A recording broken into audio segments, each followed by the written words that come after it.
미수 허목, 동해척주비와 송시열에 얽힌 비화. 1. 탄생과 유년기. 1595년 12월 11일 허목은 한양 창선방에서 태어났다. 손바닥에는 문자, 발바닥에는 정자 무늬가 있었는데 이 때문에 자를 문보라 하고 눈썹이 길어 눈을 덮음으로 호를 미수라 했다. 4살 때 임진왜란이 막 끝난 직후 보모가 미수를 업고 거리에 나갔을 때 중국 군인이 그를 보며 작은 나라에서 이런 대인이 될 사람이 태어났다고 감탄했다는 일화가 전한다. 9살에 처음 입학했는데 100번을 읽지 않으면 외지 못했지만 한 책을 마치자 문의가 막힘없이 통했다. 10살부터는 교관에게 나아가 학업을 익혔고 거리를 오갈 때도 걸음이 차분하고 눈매가 단정하여 일찍부터 어른스러운 모습을 보였다. 20살 때에는 많은 사람들이 모인 자리에서 관상 보는 중국인이 왔는데 좌중이 앞다퉈 상을 보는 동안 허목만 홀로 공수하고 묵묵히 앉아 아무것도 묻지 않았다. 주변 사람들이 이를 기이하게 여겼다 한다. 이 학문 형성과 남쪽 방랑. 23살 아버지 허후를 따라 거창 임지에 있으면서 지역 선비 목의 무늬를 자주 찾아 존경을 표했고 용주 조경과도 깊이 교유했다. 이해의 종영 관설 선생과 함께 성주로 한강 정구를 찾아가 사사했다. 한강 선생은 허목의 스승이 되어 깊은 영향을 미쳤고 허목은 1620년 한강이 돌아가자 가마를 하고 장례에 참례하여 애사를 지었다. 1626년 32살의 허목에게 인생의 첫 번째 큰 시련이 찾아왔다. 유신 박지계가 계웅궁을 추승하자는 의논을 주창하자 허목이 성균관 동학제임으로 있으면서 임금에게 영합하여 예를 어지럽히는 짓이라며 박지계를 유적에서 삭제하도록 처벌했다. 그러자 인조는 허목에게 과거를 보지 못하도록 명했다. 이후 벌칙이 해제되었으나 허목은 평생 과거에 응하지 않았다. 1627년 정묘호란 때에는 어머니를 모시고 평강으로 피난했고 1636년 병자호란 때는 더 극적인 상황이 펼쳐졌다. 청나라 군사가 갑자기 쳐들어와 인조가 남한산성으로 피난하던 그 혼란 속에서 허목은 제기와 서책을 간수하고 처자를 종인에게 부탁한 뒤 어머니를 찾아 남쪽으로 향했다. 도중에 어머니가 이미 중영에게 모셔져 남쪽으로 갔다는 말을 듣고 발길을 돌려 무려 3000여리를 두루 돌아다녔다. 1638년부터 의령에 우거하면서도 전적 연구와 강론을 게을리하지 않았다.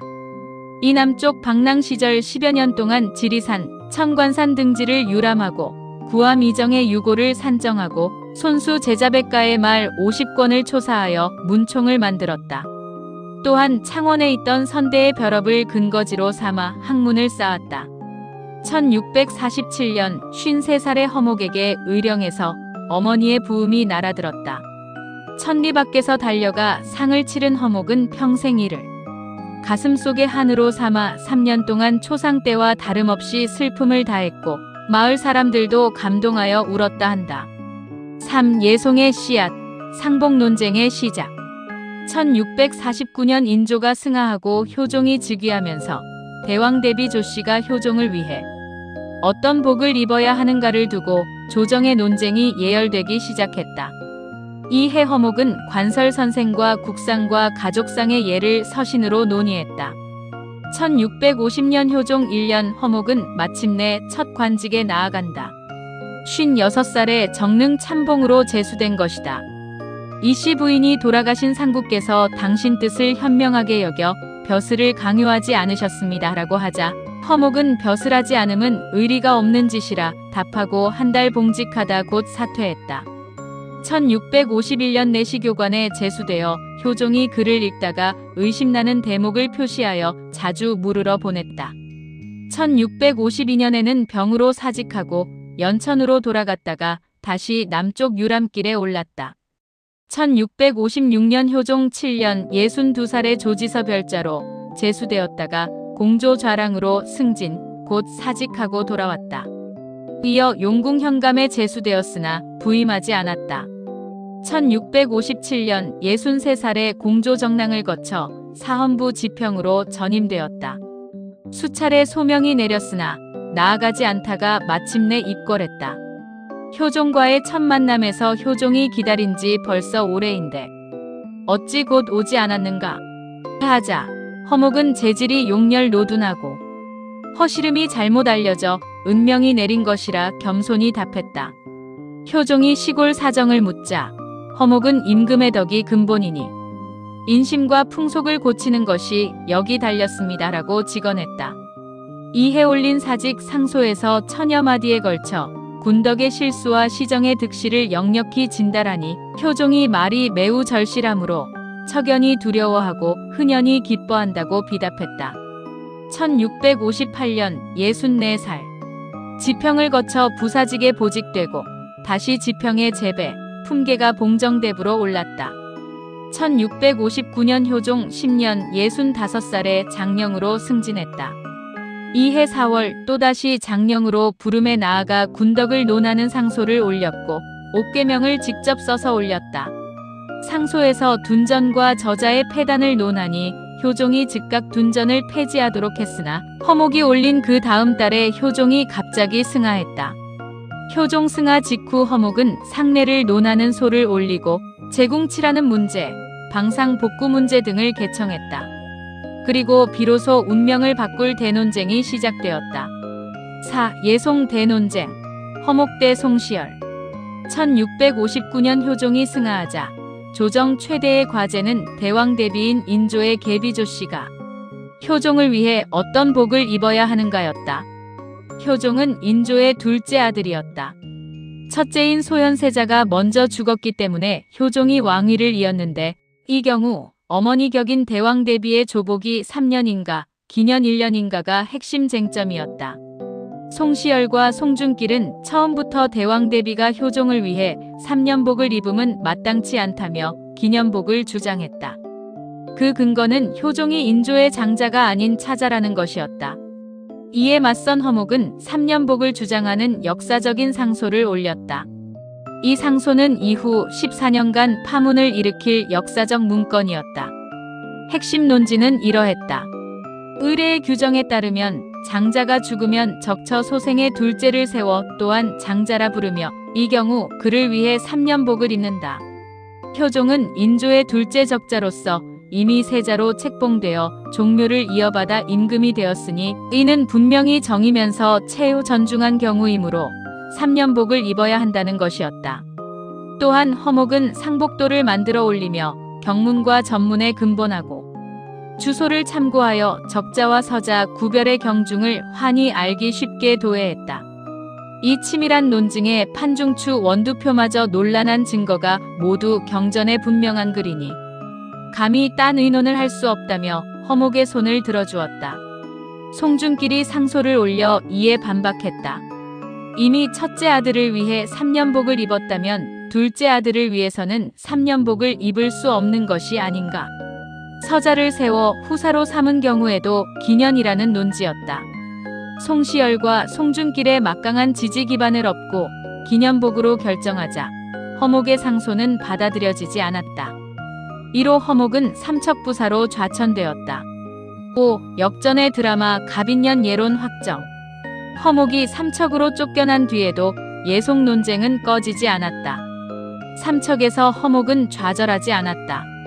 향약을 정비하고 이사를 설치하고 제기를 새로 만들고 향교를 정비했다. 척주지를 완성하고 두 타산을 유람했다. 특히 동해 바위에 고전서로 동해송을 새긴 것은 후세의 길이 남을 업적이 되었다. 1660년 현종 1년 정월 허목은 사헌부 장령에 제수되어 경연에 입실했다. 이 자리에서 허목은 나라 정사가 퇴폐하여 처음만 갖지 못합니다. 신의 나이 늙어 죽을 때에 박두하여 전하를 섬길 날이 없으니 오늘 진언한 말은 실로 죽게 되어 하는 말입니다. 라고 비장하게 아뢰었다. 1662년 가을 스스로 벼슬을 그만두고 연천으로 돌아왔다. 결정적인 반전은 1674년 현종 15년에 찾아왔다. 인선왕 후인 효종의 왕비가 승하하자 대왕 대비가 입을 상복이 다시 문제가 되었다. 기해년에 이미 효종을 위해 기념복을 입었으므로 예조는 이번에 자부인 인선왕후에 대한 복은 대공복인 9개월로 낮춰야 한다며 부표를 올렸다. 이 순간 현종이 경노했다. 현종은 기해년에 과연 맞이로 알고 의정했는가 하고 따져 물었고 신하들을 차례로 불러들여 캐물었다. 마침내 현종은 선왕효종은 장자인데 분명하지 못한 예법을 썼으니 어찌 도리이겠는가 하며 대공복을 뒤집어 기념복으로 환원하도록 명했다. 예조 당상과 낭청을 잡아다 국문하도록 하고 영의정 김수응을 중도부처에 처했다. 그리고 14년 전 허목의 주장이 옳았음이 공식적으로 인정하였다. 현종은 또 하교하기를 대왕대비께서 기해년에 천담복으로 3년을 지내셨다고 밝혔으니 실제로 궁중에서는 이미 3년복을 시행했음이 드러난 것이다. 그해 8월 현종마저 승하하면서 숙종이 즉위하자마자 선왕께서 일찍이 속은 것을 통탄스럽게 여기셨다 하고 송시열을 안치하고 송중길의 관작을 추탈하도록 명하였다.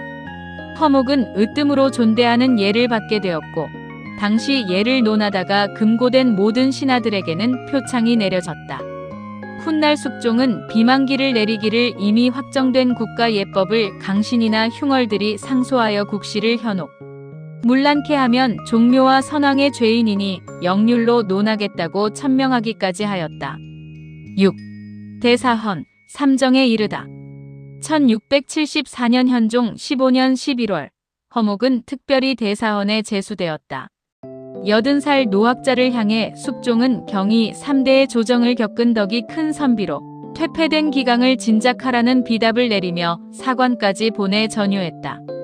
1675년 숙종 1년 허목의 관직 승진이 이어졌다.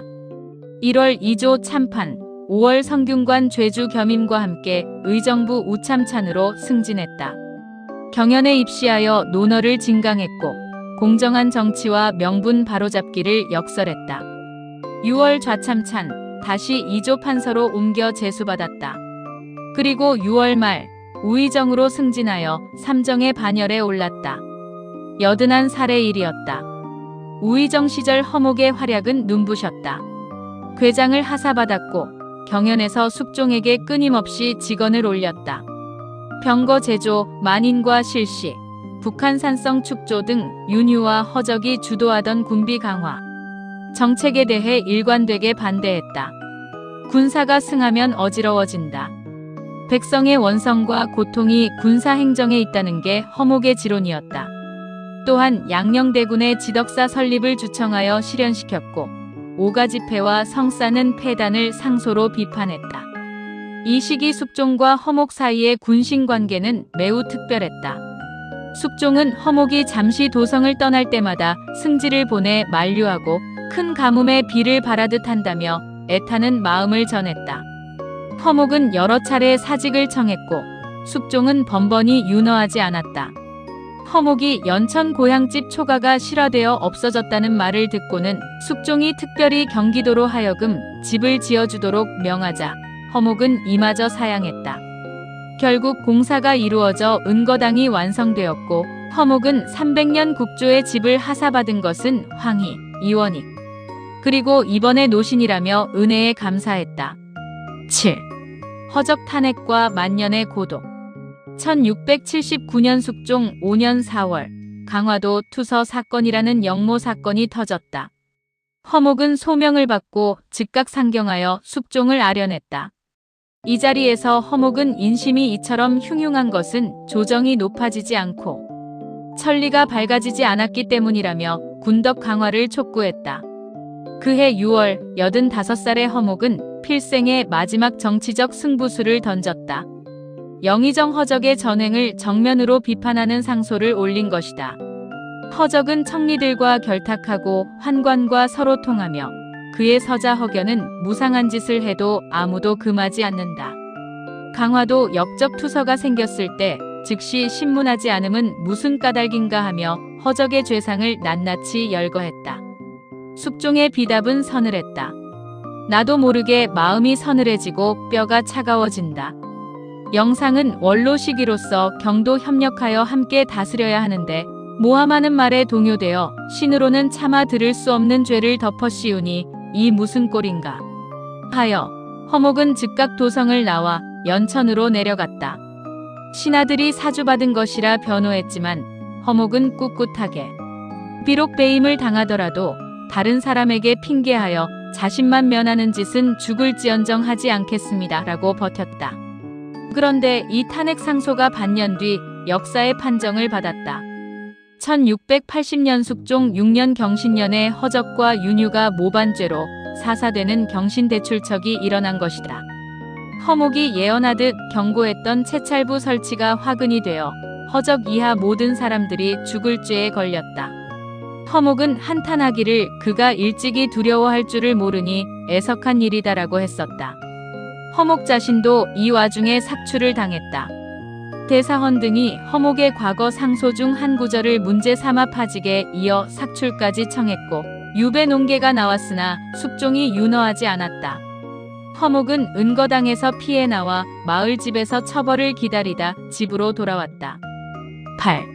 학문으로 돌아온 말년. 삭출의 처분을 받고 연천 시골에 칩거한 허목은 학문과 저술에 매진했다.